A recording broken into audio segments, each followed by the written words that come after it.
Hi friends, ನಾನು ನಿಮ್ಮ ಪ್ರೀತಿಯ ಶರಣು. ನೀವು ನಮ್ಮ ತಮ್ಮ ಅರುಣು ಅಂತ. ಇವತ್ತು ನಾನು ನಿಮ್ಮ ವಿಡಿಯೋದಲ್ಲಿ ತಿಳಿಸ್ಕೊಡ್ತೀನಿ. ಇವತ್ತು ಬೆಳಗಿನ ಬ್ರೇಕ್ಫಾಸ್ಟ್ ಹೇಗೆ ಮಾಡೋದಂತ ನಾನು ಈ ವಿಡಿಯೋದಲ್ಲಿ ತಿಳಿಸ್ಕೊಡ್ತೀನಿ. ಅದಕ್ಕಿಂತ ಮುಂಚೆ ಫಾಲೋ ಮಾಡಿ, ಲೈಕ್ ಮಾಡಿ. ಮೊದಲಿಗೆ ಫ್ರೆಂಡ್ಸ್, ಈರುಳ್ಳಿ ಈ ಥರ ಚಿಕ್ಕ ಚಿಕ್ಕದಾಗಿ ಕಟ್ ಮಾಡಿ ಇಟ್ಕೋಬೇಕು. ಆಮೇಲೆ ಒಂದು ಸ್ವಲ್ಪ ಕೊತ್ತಂಬರಿ ಕಟ್ ಮಾಡಿ ಇಟ್ಕೋಬೇಕು. ಆಮೇಲೆ ಒಂದು 3-4 ಮೆಣಸಿನಕಾಯಿ ಕಟ್ ಮಾಡಿ ಇಟ್ಕೋಬೇಕು. ಆಮೇಲೆ ಮೊಟ್ಟೆ ಕುದಿಯಲ್ಲಿ ಇರಬೇಕು. ಮೊಟ್ಟೆ ಕುದಿತಾ ಇದೆ, ಈ ಥರ ಕುದಿಯೋ ಥರ ಸ್ವಲ್ಪ ಮಾಡ್ತಾ ಇರಬೇಕು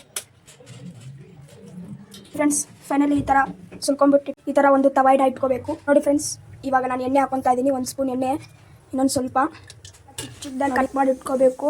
ಈ ಥರ ಚಿಕ್ಕ ಚಿಕ್ಕದಾಗಿ ಎಣ್ಣೆ ಕಾದಿದೆ. ನಾನು ಇವಾಗ ಈರುಳ್ಳಿ ಎಣ್ಣೆ ಹಾಕ್ತೇನೆ. ನೋಡಿ ಈರುಳ್ಳಿ ಎಣ್ಣೆ ಹಾಕ್ತೇನೆ. ಆಮೇಲೆ ಒಂದು ಸ್ವಲ್ಪ ಮೆಣಸಿನ್ಕಾಯಿ. ನೋಡಿ ಫ್ರೆಂಡ್ಸ್, ಸ್ವಲ್ಪ ಖಾರ ಹಾಕೊತಾ ಇದ್ದೀನಿ. ಆಮೇಲೆ ರುಚಿಗೆ ತಕ್ಕಷ್ಟು ಉಪ್ಪು. ಆಮೇಲೆ ಗರಂ ಮಸಾಲ ಒಂದು ಸ್ವಲ್ಪ ಹಾಕೊತಾ ಇದ್ದೀನಿ. ಸ್ವಲ್ಪ ಧನಿಯಾ ಪೌಡರ್ ಒಂದು ಸ್ವಲ್ಪ ಹಾಕೊತಾ ಇದ್ದೀನಿ. ಇವಾಗೆಲ್ಲ ಹಾಕಿದ್ದು ಆಯಿತು. ಫೈನಲಿ ಒಂದು ಸ್ವಲ್ಪ ಮಿಕ್ಸ್ ಮಾಡ್ಕೊಳ್ಳೋಣ. ಈ ಥರ ಮೊಟ್ಟೆ ಹಾಕೋಬೇಕು.